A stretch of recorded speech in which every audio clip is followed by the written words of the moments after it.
তো hey guys, কি খবৰ তোমালোকৰ? আজি আমি বাইক চলাই আজি ভিডিঅ'টো আৰম্ভ কৰিছোঁ।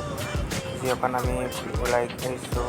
আমি আহি পালোহি ৰংঘৰ, আৰু এইফালে বাইকৰ পৰা আমি নামি কৰি এইফালে ৰংঘৰত টিকেট কাটিলোঁ।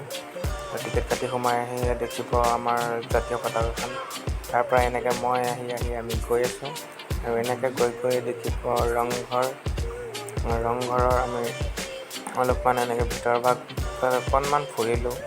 আৰু এনেকৈ ৰংঘৰত ঘূৰি আমি এনেকৈ দেখিছোঁ, ইয়াতে আহোমসকলে ইয়াতে বহি বিহু বা অন্যান্য খেল ধেমালি ইয়াত উপভোগ কৰিছিল।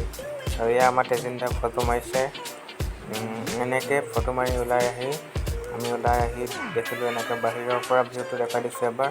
আৰু এনেকৈ ৰংঘৰৰ পৰা আহি আমি এনেকৈ স্প্ৰাইটটো খাই আমাৰ মিনি ব্লগটো সামৰণি মাৰিলোঁ।